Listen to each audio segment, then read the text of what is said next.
everybody. Thank you. And if you think this crowd is big, you should see right now what's outside. Congratulations.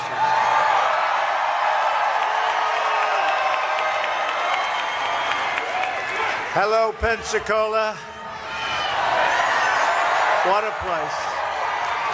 Right here on the Emerald Coast, right? The Emerald Coast. In the great state of Florida, where we had a tremendous victory, didn't we? Come on.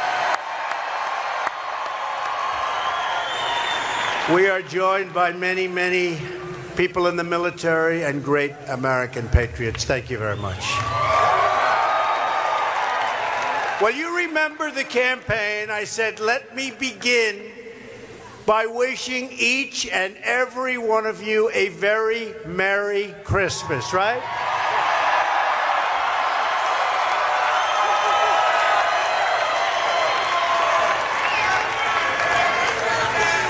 And I can think of no better Christmas present for the American people than giving you a massive tax cut. That's what's happening. And your Senate and your House, hopefully, very shortly, will have those approvals. Those hands will go up, and you're going to be paying a lot less tax. So congratulations, I hope. They got to vote, and I think they will. I can't wait to sign that tax cut. Great for so many, but great for the middle class. We're going to put it into law. We're going to cap off an incredible first year in office. There's been no first year like this, or at least just about no. I think the answer is no, but I have to be very accurate because of the fake news back then.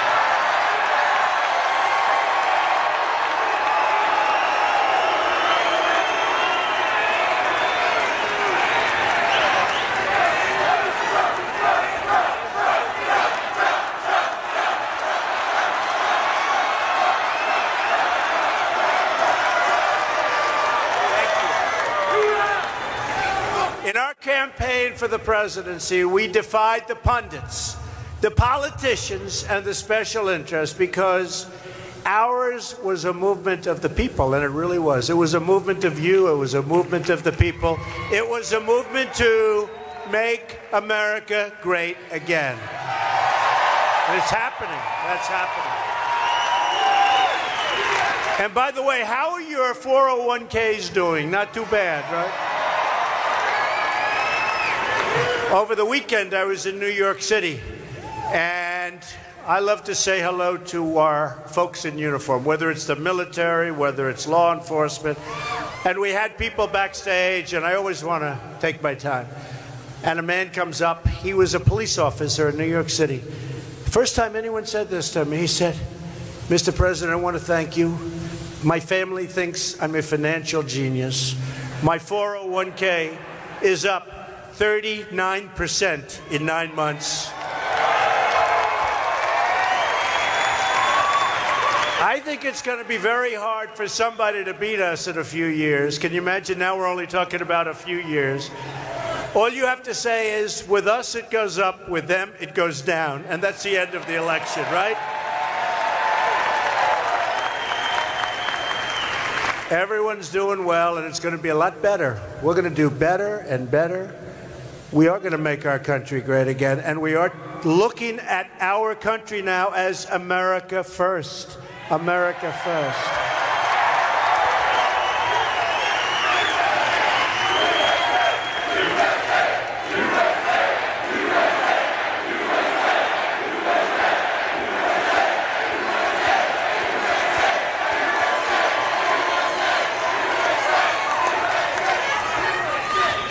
So tonight we're going to speak straight to the American people and cut right through the fake news media. Right through. Right through.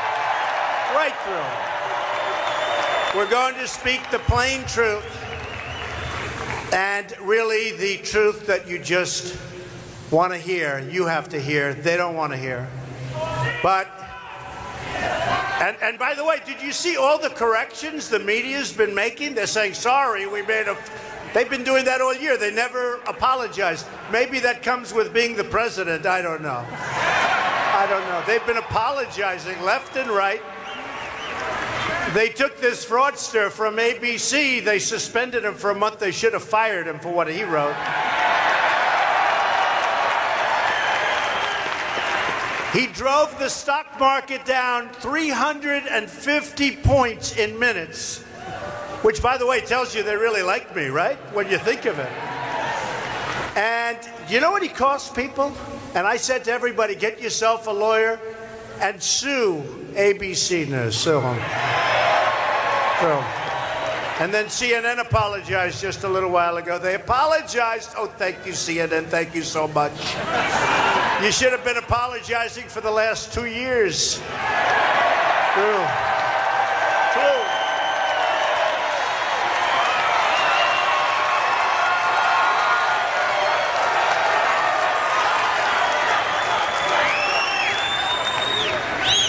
What a group. What a group. But since the election, and they're not going to argue with this, we've created 2.2 million new jobs. Factories are coming back to our country. You know, we have factories pouring back into our country. You ever think you'd hear that? I used to tell you that's going to happen. See, now there's consequences when companies close up their factories, move to another country, make a product and sell it right through. They have consequences now. And by the way, those consequences are getting very steep. And they're going up. There's no more of that stuff. There's no more. In November alone, you saw this today, we added 228,000 jobs. I watched these anchors this morning. They were devastated. Did you say, oh, what's going on? And honestly, we have a long way to go. We're going to do much better than this, and I've been saying it, including another 33,000 new jobs in manufacturing. Where do you hear that, right? Hispanic unemployment is the lowest ever recorded. Any Hispanics here? Any Hispanics? Any Hispanics? You guys were great. Remember, they weren't going to vote for me because I'm going to build the wall, but they want the wall too. They want security.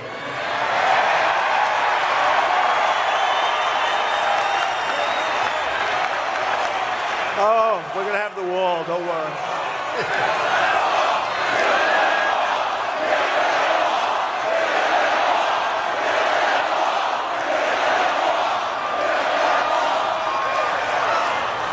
No, they want security. How about the Cuban population in Miami? Well, we have Cubans here tonight. Good. Was the number 86% in favor of Trump? A tremendous percentage. Total unemployment is now at a 17-year low. Think of it. Not bad. Not bad after 10 months. It's only going to get better. Listen to this one. This is, to me, maybe one of the most important because it's all psychological to a large extent, and that's what creates greatness. Consumer confidence is at a 17-year high. Think of that. It was not like that in your last administration. Economic growth last quarter surged to 3.3%. You know it. You know where it was, right? When we started, you know where it was? Dingo. 3.3%, and it's going a lot higher.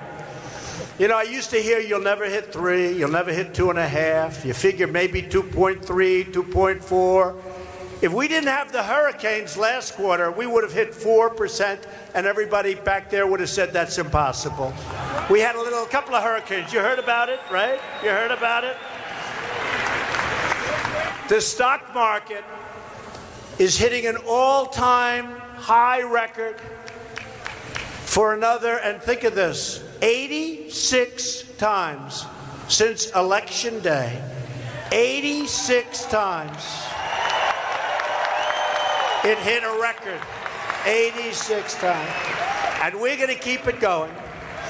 And then you look at all of the money you folks are making. Oh, I wish I could take 10 or 15%, but I think you're not going to do that. Right? You're not going to do that. But it's getting better and better. Your pensions are getting bigger and bigger. Your pension funds, all of those things are happening.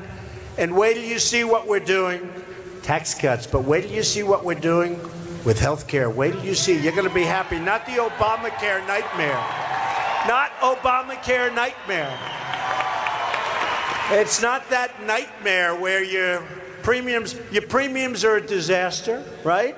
They're a disaster. No, we have it going. You watch. We have some very good things happening with respect to health care.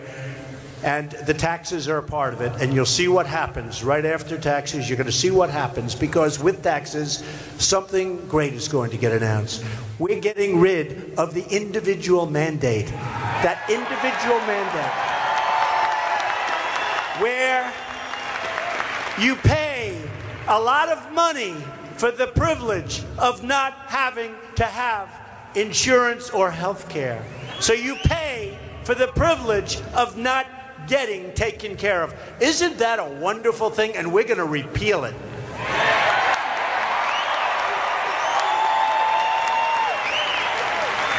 Since the election, we've created more than $5 trillion in new economic wealth just in the stock market alone. We're not including real estate and other values. $5 trillion. And we are finally rebuilding our country, defending our citizens, and fighting for our great American workers. By the way, now that you bring it up, black home ownership just hit the highest level it's ever been in the history of our country. Congratulations.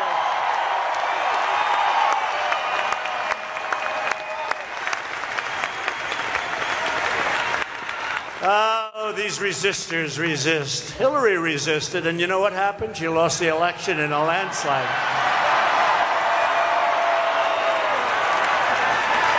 But you know what they're really resisting? They're resisting the will of the American people. That's what they're resisting.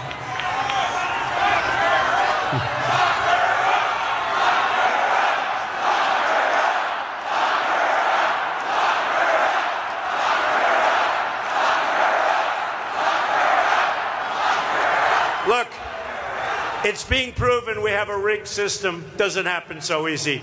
But this system, going to be a lot of changes. This is a rigged system. This is a sick system from the inside. And, you know, there's no country like our country, but we have a lot of sickness in some of our institutions. And we're working very hard. We've got a lot of them straightened out, but we really do. We have a rigged system in this country, and we have to change it. Terrible. Terrible. They're resisting progress. They're resisting change because the only thing they really care about is protecting what they've been able to do, which is really control the country and not to your benefit. By the way, wages starting to go up. First time in 20 years starting to go up. That's all going to happen. That's all going to happen. That's all going to happen. That's just a part of what's going on. But I'm going to do something better than that. We're going to have choice. Now, we have choice in education now. We're starting that, right? And I thought of it the other day. We're going to have choice in jobs so that you don't have one job and hang on even though you don't like it.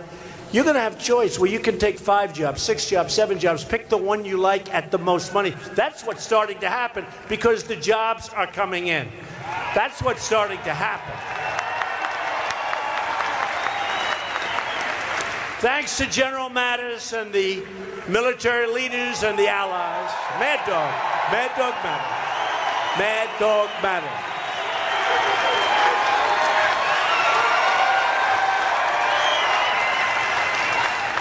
Thanks to Mad Dog Mattis, and we have great military leaders. ISIS is being dealt one brutal defeat after another. You see it.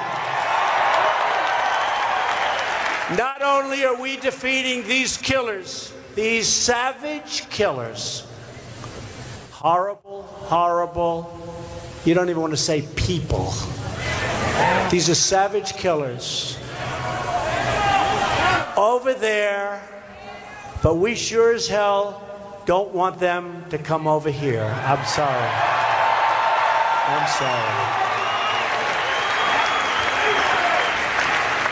You know, they come back to some countries and they come in. We're making it a very difficult process. We had such weakness. They go out, kill people, then they come back and they go back home to mom and dad. Okay? Before they went nutso and start over here. We're making it very difficult. You see what's being happened. We're watching every single one. We have thousands of people right now under surveillance. Slow surveillance. That sounds familiar. That sounds familiar. Remember when I suggested something like that? Everyone said, Trump? Why is he said? Well, it turned out I was right about that one, wasn't I? America is being respected again abroad, and we are taking care of our citizens at home, and we're going to have safety, and we've got a lot more now. We're getting rid of the MS-13 animals. We're going to have safety again. Because America is more than just a place on a map. America is a nation. America is a family. America is ours to love and to cherish and to protect and to take care of, and that's what we're doing. We're going to take care of this country for our children and our grandchildren and our great-grandchildren, and we're not going to let people come into our country who are going to destroy our country.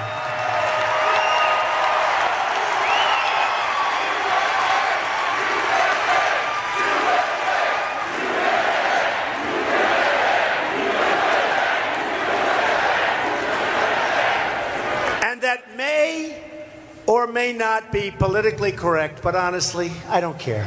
We have to do the right thing. We have to do the right thing. Our agenda is pro-family, pro-police, pro-worker, and 100% pro-American. That's what our agenda is.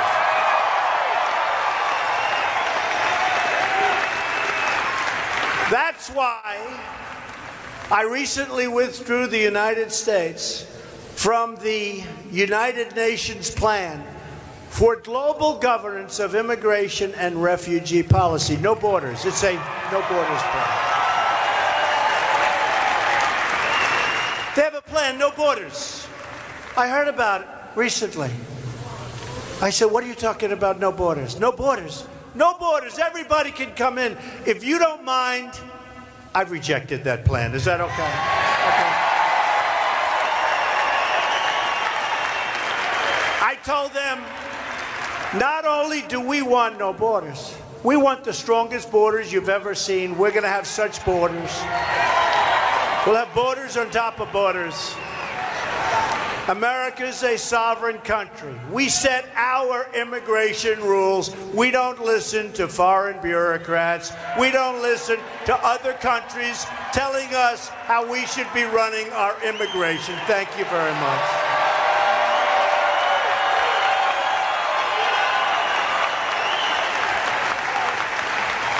We're also getting smart and tough on trade. I've been talking about this for a long time. It's one of the reasons I'm here. One of the reasons I'm president. We are renegotiating the disastrous trade agreements of NAFTA, of South Korea, of so many others. We are making great deals. We're going to hopefully keep NAFTA, but there's a chance we won't. And that's okay. That's okay. How many factories have left for Mexico? How many factories? So we right now have a trade deficit with Mexico of $71 billion, and that doesn't include all the drugs that pour in over the border because we don't have a wall, etc. Okay? $71 billion.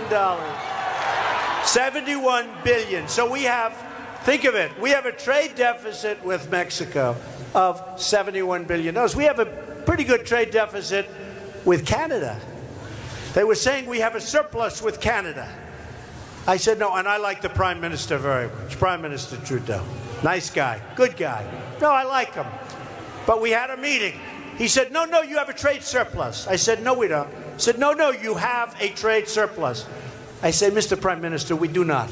He said, how do you know? I said, because we don't have a surplus with anybody. We have the worst deals. He said, I'm telling you that Canada has a deficit with the United States. I told my people, in front of a lot of people, I said, go out and check. And he was right. Except he forgot two categories: lumber, timber, and energy. Other than that, he was right. When you add them all together, we actually have a $17 billion deficit with Canada, right? So he forgot a couple of categories that he didn't want to mention. I heard it with other countries too. Just got back from Asia. I brought back $300 billion worth of deals.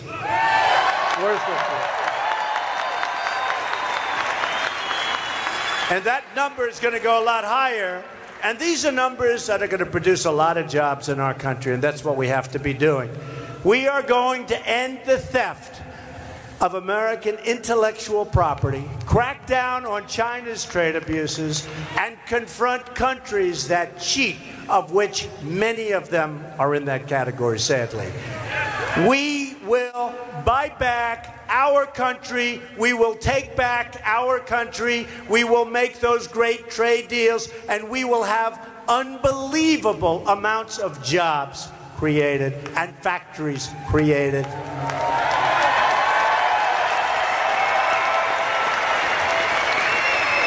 And we will do what other countries do.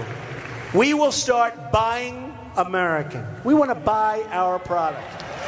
And we will start hiring American. And we will stay American and be proud of it. And that's what's happening more and more. That's why I see all those red hats and those white hats. Love those hats. That is why one of my very first acts as president was to withdraw the United States from the job-killing Trans-Pacific Partnership. Had to do it. We've also canceled the one job-killing regulation that you see after another, one after another, beating the mark of any previous president. Now, there was a great article in the Wall Street Journal the other day, full page, that in the history of our country, nobody even close, and these are longer terms than 10 months, that in 10 months I've done more on knocking out regulations than any other president in our history. You know who was right up there? Honest Abe Lincoln. Can you believe it? He was a regulation cutter. Can you believe it? Abe Lincoln was a regulation cutter. Who would have known that? I said, you mean I beat Abraham Lincoln? That's pretty good for 10 months. I don't know if regulation sounds so glamorous, but I can tell you it's very important. But we have a lot of others. We have statutory requirements where you have to give a 90-day notice, then another 90-day notice, then you have a cooling off period, then you have to give a 30-day notice before. They're all in the works. And you're going to see a lot more cutting of regulation. But we've done more than any other president, and it's not even close. And we haven't even started.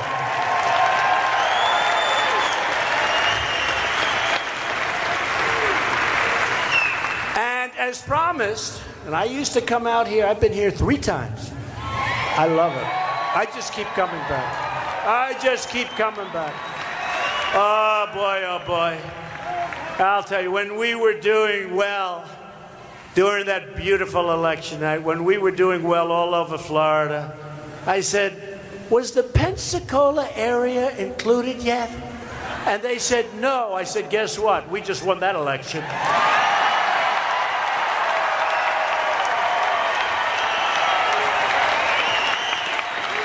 That's right. And as promised, remember, I announced that I would withdraw America, the United States, from the horrible, for us, good for other countries, it's great for other countries, from the horrible Paris Climate Accord.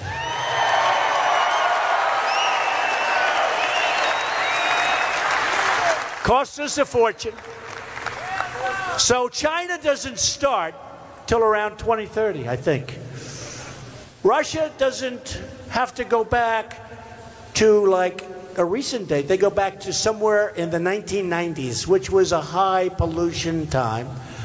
Other countries we end up giving money to, this would have been one of the great catastrophes, and I could come back into the deal at a much better price. They'd love me back in. I could come back into the Paris Accord, and I like the people. I really like Emmanuel. I like so many of the people involved. But I could come back. It's like, I don't get it. I don't see it. I want clean air. I want crystal clear and clean water. I want things that they won't have. And I don't want to pay the kind of numbers that you're talking about. If we stayed with those numbers, we would have had to close factories and businesses in order to qualify by 2025. Can you imagine, ladies and gentlemen, we're violating the accord. In the meantime, some of those countries are spewing stuff out that you wouldn't believe. And we would be closing up. Now, we could maybe change the deal. But then we'd get sued by all the groups that sue. You know, in China, they don't sue China. Nobody sues. With us, they sue. I approved, immediately after we took office, the Keystone XL and Dakota Access Pipeline. Right? 48,000 jobs. We've lifted the restrictions on American energy, including shale, oil, natural gas, and clean, beautiful coal, of which we have 1,000 years of supply.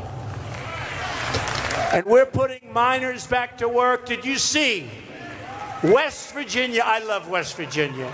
West Virginia. I love West Virginia. So West Virginia, people were saying, oh, trouble. Coal will never come back.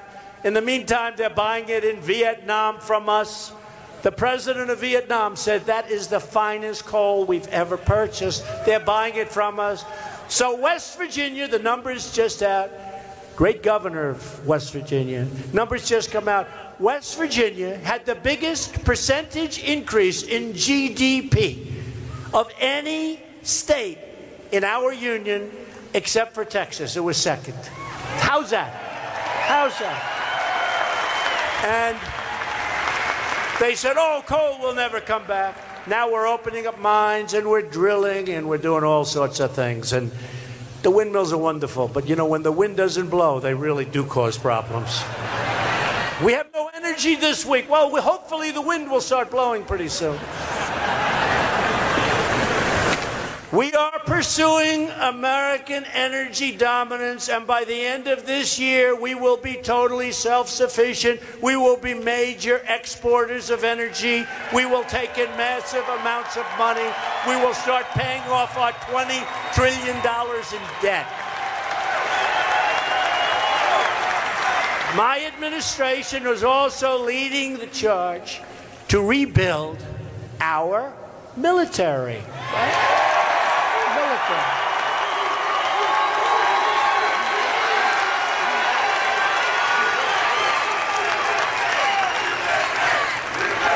We're supporting our troops and their wonderful military families, including those right here in the cradle of naval aviation.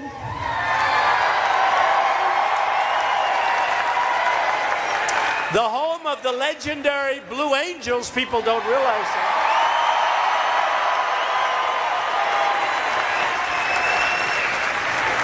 By the way, can those people fly or what?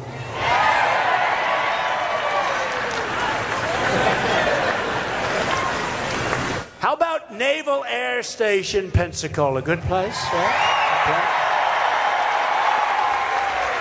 And it's really time. This isn't a Republican thing or a Democratic thing or anything. It's time for Democrats in Congress to drop the threats of shutdowns of government and support a clean appropriations bill that fully supports and funds our military. We can't play games anymore. We can't play games. And don't forget, we make the greatest missiles, the greatest military equipment anywhere in the world. Nobody's close. And what does it also mean? And to me, it's secondary in this case. But what does it also mean? Jobs, jobs. But we are building our military stronger, and by the time I decide to go off into the wild blue yonder, you are going to have the strongest military this country has ever had by far.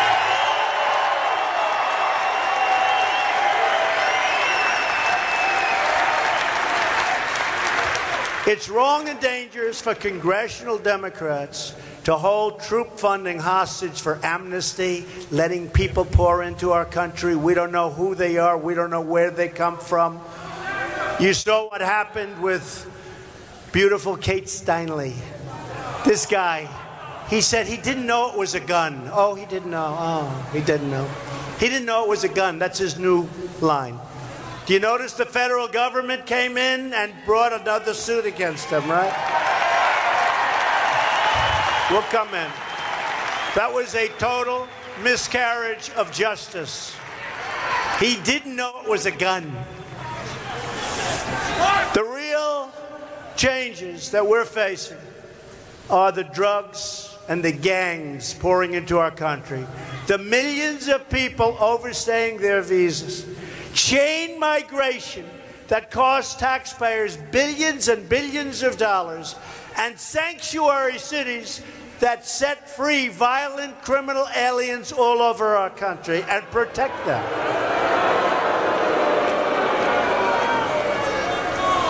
People come in and they're not necessarily good, like the man that ran over, the animal that ran over many people in New York City the other day. You saw that 2 months ago. He runs over people, goes on a beautiful, I know it so well, the West Side Highway. I know it so well. So beautiful. People running, jogging, trying to get in shape. He killed many people, ran them over. Chain migration. According to chain migration, he may have as many as 22 to 24 people that came in with him. His grandfather, his grandmother, his mother, his father, his brothers, his sisters. We have to end chain migration. We have to end chain migration. I mean, you go to Kate, who was such a beautiful young American woman, killed on a pier in San Francisco in the prime of her life. She was killed by this guy, an illegal alien who had been deported 5 times and convicted 7 times of felonies. And I guess they weren't allowed to mention this in court. They weren't allowed to mention. Don't worry, we're right in there. But he was roaming free to threaten innocent Americans like Kate because of our porous borders and because San Francisco is a sanctuary city. In other words, a city run by politicians who would rather protect criminal aliens than American citizens. I mean, let me give you another example. The city of Chicago. What the hell is going on in Chicago?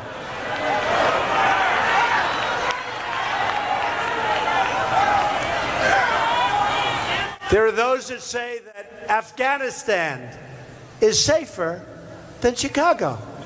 Okay? What is going on? You know what's wrong with Chicago? Weak, ineffective politicians, Democrats that don't want to force restrictions and don't want, and by the way, Chicago, for those of you that are going to say guns, guns, Chicago has the toughest gun laws in the United States, okay? Just in case you were thinking about, you know, they immediately say, oh, you got to take away. Well, Chicago has the toughest gun laws in the United States. So we're asking Democrats in Congress to cease their obstruction and do the right thing. End sanctuary cities. Stop the carnage. Save the innocent lives. We've also begun the process of building the wall on the southern border.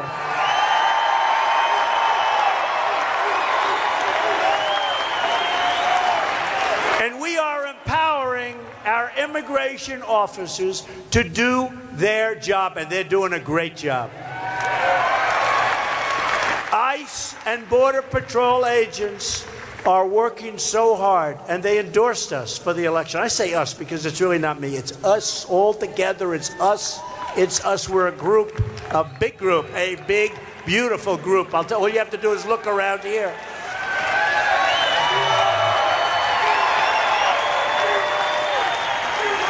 Just look around.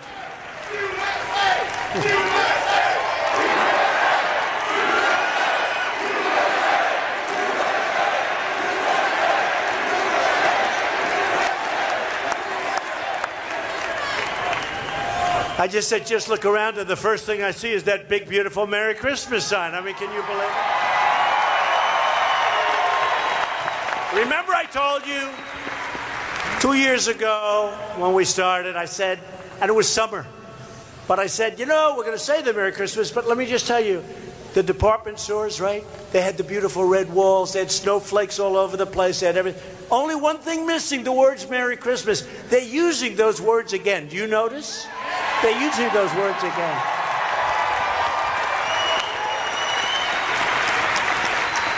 But one by one, we're finding the illegal alien drug dealers, the gang members, the thieves, the criminals and the killers preying on our children, preying on everybody.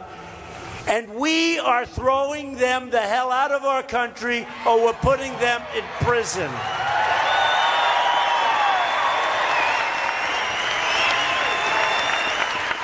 And because our borders now are strong as they should be, and they're going to get much stronger, we will not let these people back in. It's time for Congress to adopt a pro-American immigration agenda. Every member of Congress should be asked where they stand on these issues. Blocking funds to sanctuary cities. I don't want to give sanctuary cities money.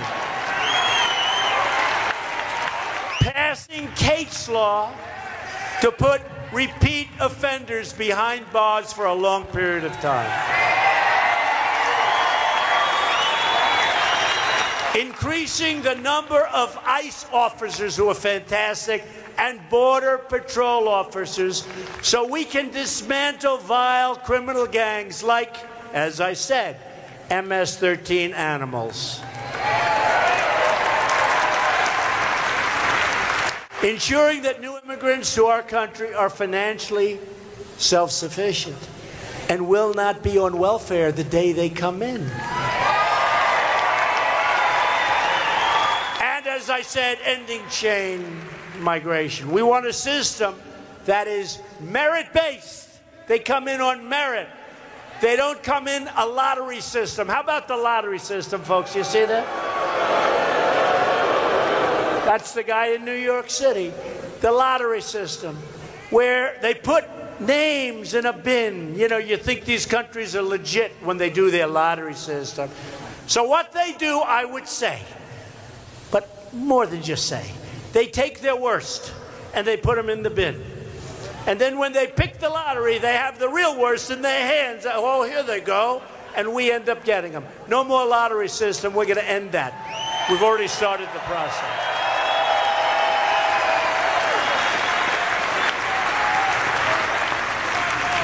We want people coming into our country who love our people, support our economy, and embrace our values.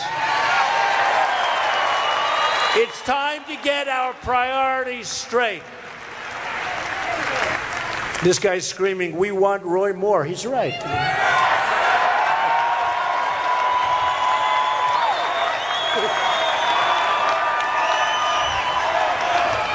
Democrats in Congress want open borders, higher taxes, and government-run health care that doesn't work. Costs a fortune, doesn't work. They're soft on crime, and they want to suffocate our economy with socialist-style regulation. Raise your taxes through the sky. They don't want to vote for our tax cuts because they want they want tax increases. That's why we need a Republican in the House. We need a Republican in the Senate. We need more of them. And by the way, just so I can satisfy this gentleman out there, how many people here are from the great state of Alabama? Whoa.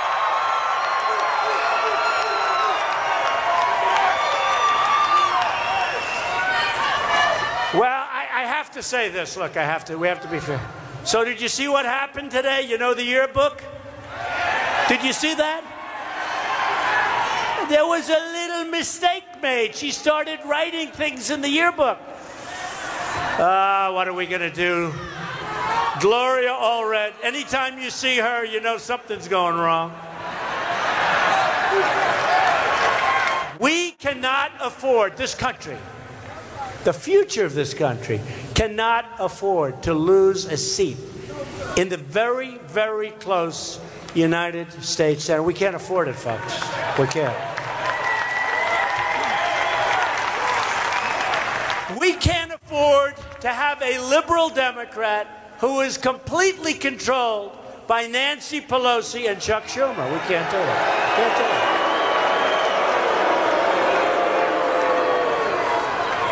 it. His name is Jones, and he's their total puppet, and everybody knows it. He will never, ever vote for us. We need somebody in that Senate seat who will vote for our Make America Great Again agenda, which involves tough on crime, strong on borders, strong on immigration. We want great people coming into our country, building the wall, strengthening our military, continuing our great fight for our veterans. I love our veterans.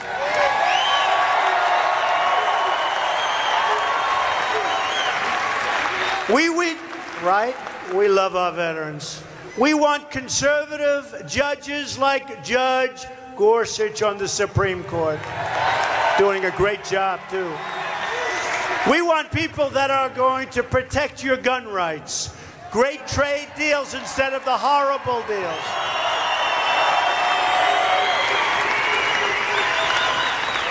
And we want jobs, jobs, jobs.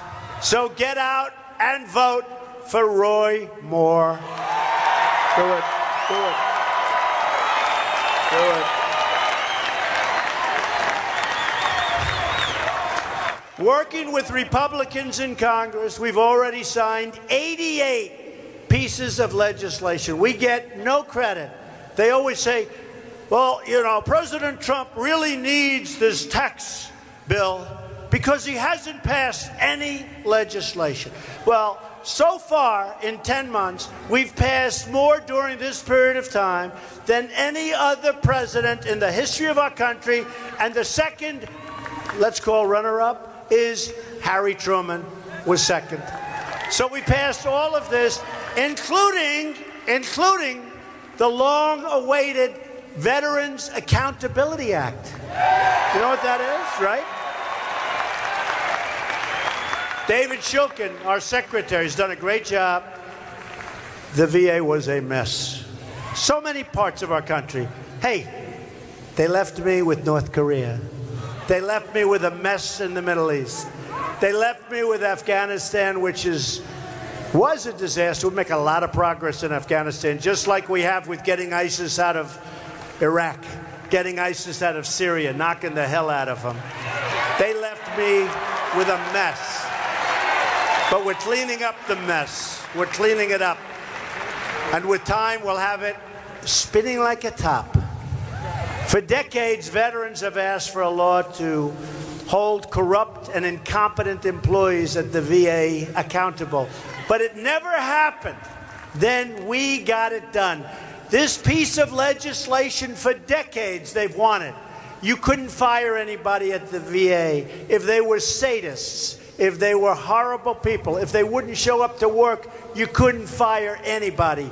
Now, we look at them, they're no good. We say, you're fired, get out of here.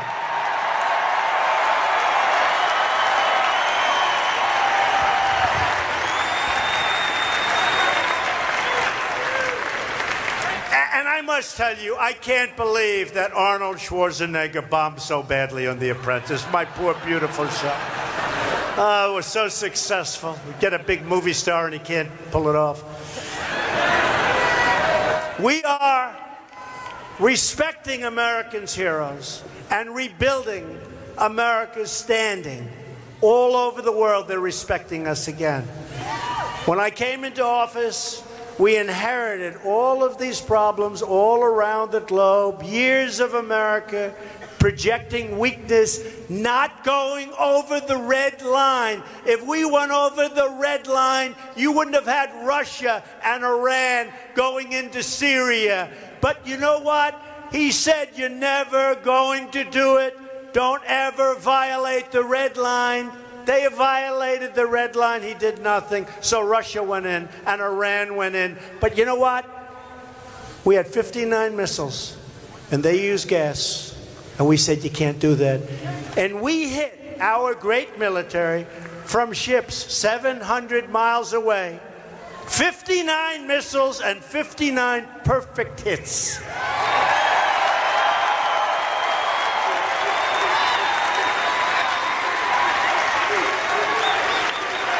We've stopped apologizing for America, and we have started defending the reputation of the United States, finally.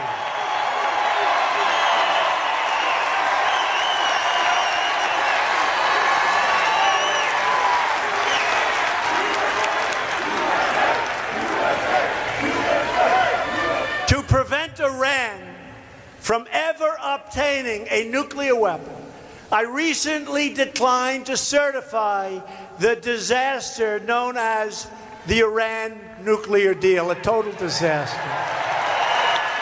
How about that deal? How about that deal?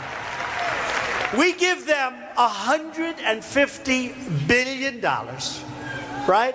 We give them $150 billion. But here's the thing. Smaller money, but think of this. We give them $1.8 billion in cash. I mean, like green. In fact, it was so much cash that they had to go to other countries also because we didn't have enough cash in Washington, D.C. They loaded up planes with cash. Can you believe the presidency has that kind of power? I don't want to ever try it. No, but can you believe that the presidency has the power to send bushel loads of cash to Iran, probably for hostages, probably $1.8 billion, probably for hostages. So sad. We don't do that. We don't do that anymore. As part of a campaign of maximum pressure on the vile dictatorship of North Korea, we have imposed the toughest ever sanctions passed by the United Nations Security Council, and we have a lot of other sanctions. But, you know, I don't know that sanctions are going to work with him. We got to give it a shot. You know, we'll see. Who knows? I just tell you, folks, you're in good hands. That's all I can say. That's all I can say. And I've strengthened our relationships with America's allies and asked other NATO members to pay their fair share. And now the money is pouring in. The money is pouring in. Remember I went to NATO a year ago? And these fake people back here, they were saying, Donald Trump's performance at NATO was unacceptable. You know why? You know why they said it? Because I told the people of NATO, standing right behind me while they were standing behind me, they've been delinquent. They haven't been paying. I said, you got to pay. You got to pay. You got to pay. And now they've taken in because of that. And I guess I implied if you don't pay, we're out of there, right? And I took more heat from the press. They said Donald Trump was rude to our allies. Well, they're rude to us when they don't pay. Right? They're rude to us. So we'll have a nation that doesn't pay. Then the nation gets frisky with whoever. Russia. So we have a nation doesn't pay. The nation gets aggressive. We end up in World War III for somebody that doesn't even pay. You think they think we're geniuses? So here's what's happened. In the last short period of time, Stoltenberg, who's the head of NATO, he's my biggest fan in the whole world because he couldn't get anybody to pay. We've taken in $11 billion extra, and going into 2020 or 2021, we will have taken in $33 billion extra, and they aren't even doing what they should be doing, just so you understand. It's terrible, the way our country has been disrespected, but we will be disrespected no longer, okay?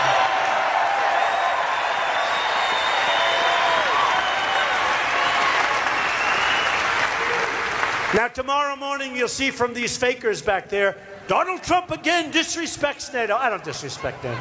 I think NATO's wonderful. But you know what? We're paying for 80% of NATO. Could be higher. They say 72%. So we're paying for 80% of NATO. Now, I can only tell you one thing. It helps them a hell of a lot more than it helps us. Okay? And they should pay.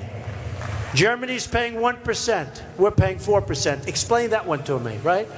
And Germany has unsustainable cash flow. I read a report. Their cash flow is unsustainable. So I said to Angela, Angela, send a little of that cash flow our way. And she said, but Donald, because we're protecting them. We have 40,000 soldiers in Germany. Nobody even knows that. I said, Angela, let us have some. She said, Donald, the German people wouldn't be happy with that. I said, well, you know what? The American people aren't happy with the way we have it now. Okay? The American people aren't happy. And at home, we're restoring the rule of law. We're interpreting the Constitution as written, defending the Second Amendment. You'll keep your guns. And protecting religious liberty. We are protecting religious liberty. And we're getting rid of the Johnson Amendment. We've stopped the government's attacks on our Judeo-Christian values. Because we know that families and churches, not government officials, know best how to create a strong and loving community. We know that. Getting rid of the Johnson Amendment, study that up, that's a big thing. That's a big thing. A lot of people are very, very happy about that. We know that parents, not bureaucrats, know best how to raise their children and to nurture their children. And above all else, we know this. America doesn't worship government. We worship God.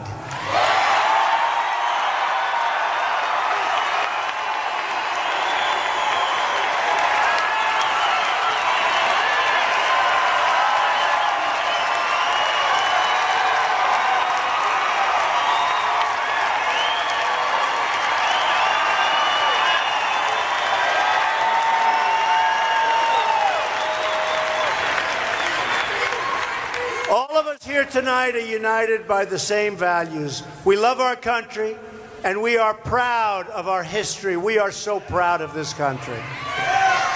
We honor our heritage, and we treasure our freedom. We support our incredible men and women of law enforcement. We believe the United States military is the greatest force for justice in the history of the world, and we are going to take care of it, and we are going to properly fund it, and we are going to have the finest weapons, because when we do all of that, we are much, much safer.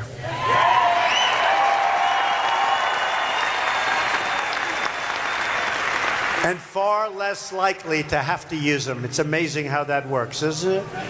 We believe that every American should stand for the national anthem.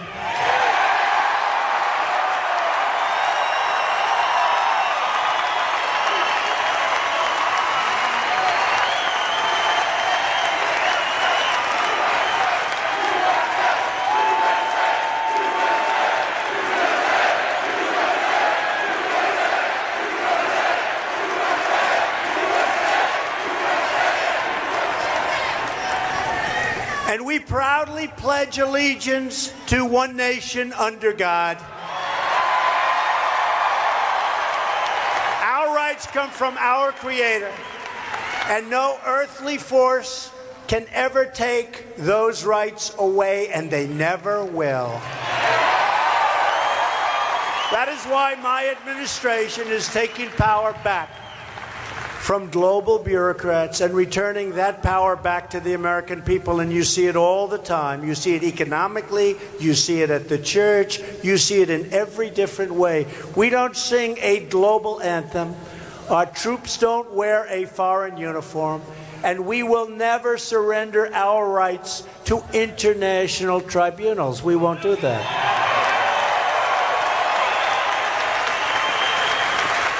We proudly sing the Star-Spangled Banner.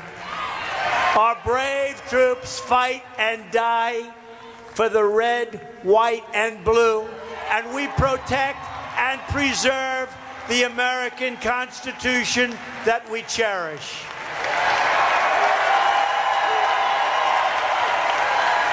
I've said it so often that my job is not to be president of the world. My job is to be president of the United States of America.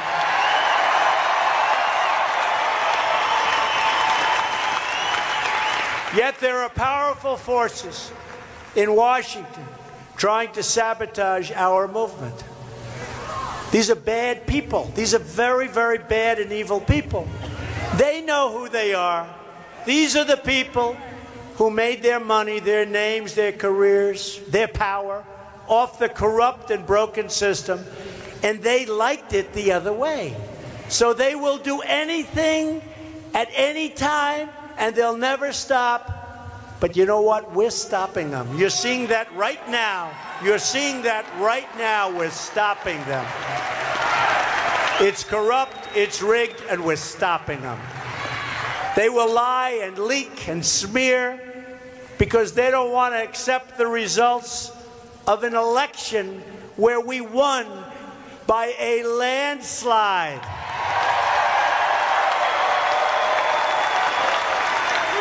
Do you remember? There is no way for Donald Trump to get 270. We heard that for week after week. What they're doing is the fake news. It's called suppression. Just like they give the fake polls. I call it fake news, fake polls. A poll came out today on CNN. Such a fake. A poll came out. They'll have to apologize for that one. Another one came out that was through the roof, but it wasn't on CNN. But I will tell you, look, we need honesty. We need some love in the country. I'd love to bring both sides together if that's possible. There's a lot of hatred out there, but I would love to be able to bring both sides together. But remember this, the same failed voices in Washington who opposed our movement right from the beginning are the same people who have undermined the credibility of our government institutions. They're the same ones who gave us one terrible trade deal after another and one foreign policy blunder and disaster after another with no accountability and no apology. The Washington insiders who oppose our movement are the same people who sacrificed our sovereignty, our wealth, our borders. Look at our country. We owe $20 trillion. Think of it. We have spent, as of 2 months ago, almost $7 trillion in the Middle East. And you know what we have? We have nothing. It's worse than it was 17 years ago when they started. These are the people that fight us. And if I want to fix up the roads in this country, they say, oh, well, we don't want to spend money for that. It's a tiny fraction. We could have, with that $7 trillion, not billion, $7 trillion, we could have rebuilt our country 3 times over. They've had their chance at running this country and they failed. So I think I speak for everyone here tonight And I appreciate you being here, especially in numbers where you can't even get into the corners. When I proudly say, you know the beautiful thing? I was telling some of my friends backstage, the amazing thing about this, and all the people that couldn't get in, when an election is over, they tell me, what do I know? I've been a politician for a little more than 2 years. So what do I know? Although I'm doing a good job, I guess, right? I'm president. I'm president.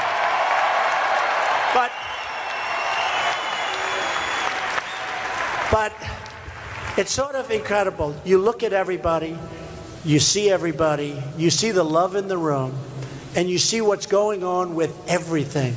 And you say to yourself, this is truly a country that respects. They say that when you don't have an election, the election's over. There's no competition, there's no nothing, although we always have the deep seats inside. But it's over. They say you can't draw a crowd.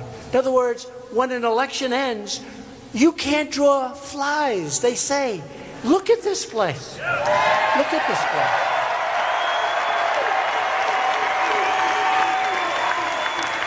I'll never forget on the trail I'd go, we'd have 20,000, 25,000. We went to Mobile, Alabama. We had 49,000 people. We went to Michigan the night of the election. I got there, started speaking at 12:30 in the evening. That means it was already election day. We had 32,000 people there. Michigan hadn't been won in many, many years by a Republican. Hillary Clinton went there in an emergency because she was told that day that she was doing badly in Michigan. She went there. She had a crowd of like 600 people. I had 32,000 people at 1 o'clock in the morning. I said, why are we not going to win? Why are we not going to win? And we won. We went to Wisconsin.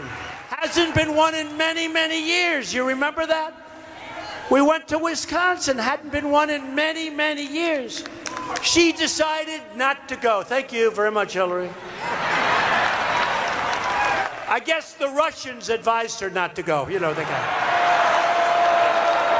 But she decided not to go. And her husband supposedly said, you better go to Wisconsin.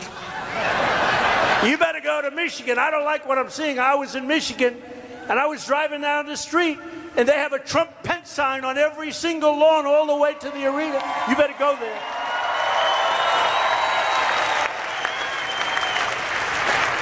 And she said, no, no, no, my bunch of dummies, a bunch of dummies. You know, I don't get credit for one thing. It always bothered me.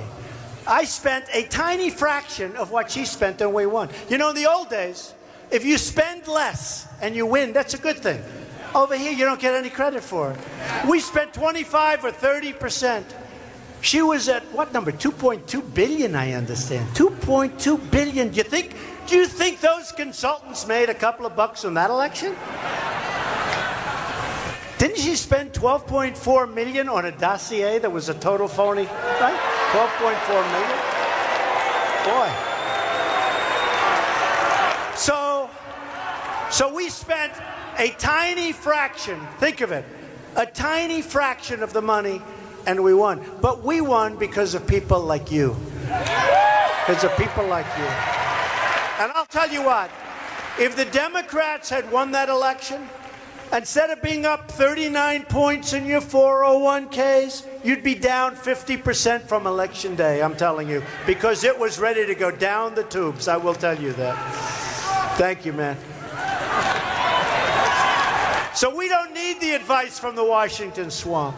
We need to drain the swamp, and we're going to do it, and we are doing it. That's why I don't really care about all the bitter attacks, all the phony stuff going on. Big media, special interests, phonies all. They're not here to protect you. They are only here to preserve and to protect themselves. And you're finding that out. I had a great life before I did this. Oh, think of where I'd be right now if I didn't do this. I'd be very happy, believe me.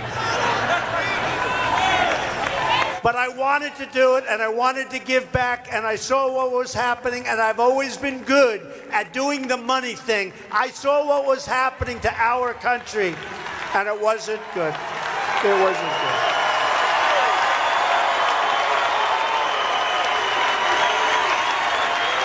I took this job on behalf of the forgotten men and women of our country. But guess what? They are forgotten no more. No more.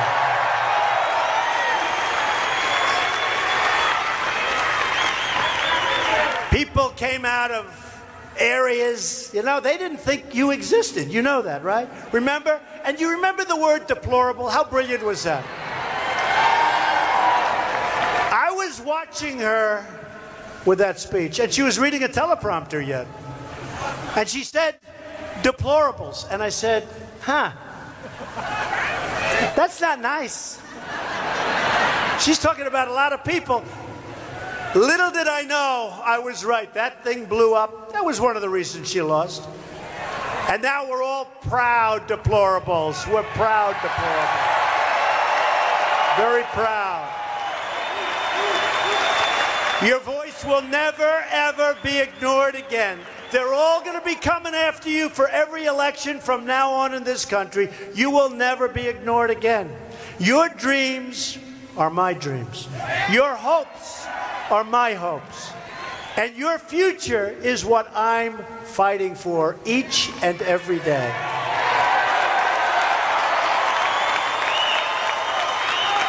We're just getting started. We're on the verge of passing that wonderful, beautiful tax cut. It's the biggest in the history of our country. It doubles the amount of income taxed at the rate of 0. It lowers tax rate. It expands the child, you know that, the child tax credit so broadly. It provides relief from the estate tax, also known as the death tax. It cuts small business taxes. It reduces the corporate rate, very importantly, from 35%, which is the highest in the industrialized world, all the way down to 20%. You're going to have new companies coming in. You're going to have jobs, jobs, jobs. And it brings corporate money from overseas back where it belongs. And we're talking about possibly in excess of $4 trillion that we can finally bring back. The typical family of 4 earning $75,000 will see an income tax cut of up to $2,000, cutting their tax bill in half. People don't know it, and they don't want to report it. These people don't want to report it. Our business tax cut is expected to raise annual income for the typical household by more than $4,000. They don't want to tell you that. They don't want to tell you that. Fake news. Our plan means more companies will move to America, stay in America, and hire in America. We want every American to know the dignity of work, the pride of a paycheck, and the satisfaction of a job well done.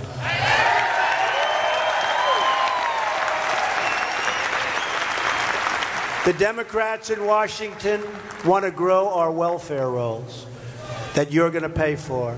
They want to grow all sorts of things that you don't want to even think about. I want to grow our employment rolls with great jobs, well-paying jobs, jobs of dignity, jobs where people love waking up in the morning and going to work, and that's happening. So we're going to lift our people from welfare to work, from dependence to independence, and from poverty to prosperity. We will restore hope to our struggling rural communities and to our inner cities where we're making progress. We're making progress. We will build new roads and bridges and tunnels and highways all throughout our land.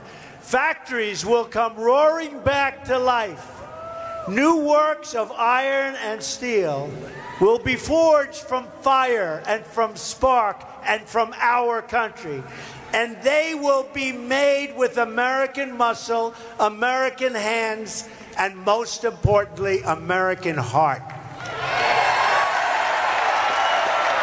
And these creations will be branded with a very simple but very beautiful phrase, made in the USA.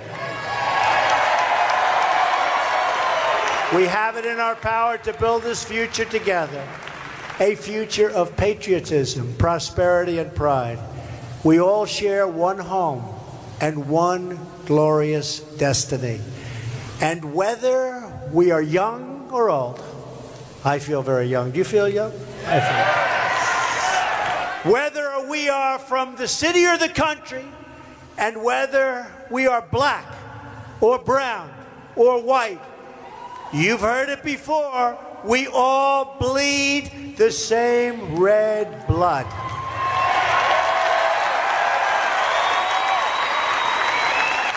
We all salute the same great American flag.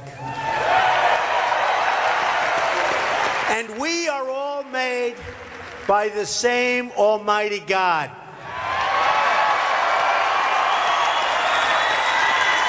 We are the nation that dug out the Panama Canal, won 2 world wars, put a man on the moon, and brought communism to its knees. As long as we have the courage of our convictions and the strength to see them through, then there is no goal beyond our reach. As long as we are true to our values, loyal to our citizens, and faithful to our God, then we will not fail.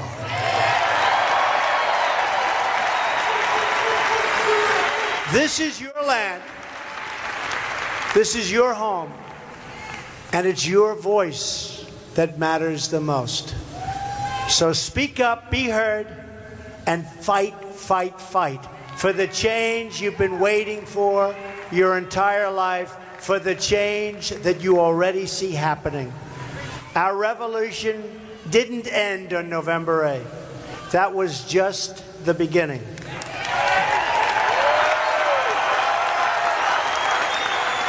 The greatest adventure still lies ahead. Never give in, never give up, never back down, and never ever stop dreaming.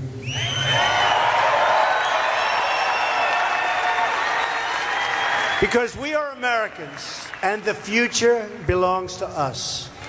The future belongs to all of you.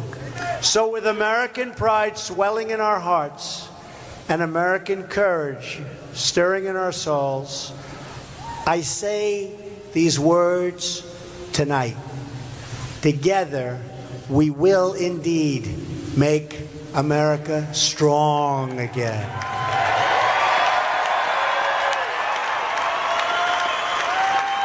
We will make America proud again. We will make America wealthy again. We will make America safe again. And put it all together, and what do we have? We will make America great again. Thank you. God bless you. God bless America. Thank you, everybody.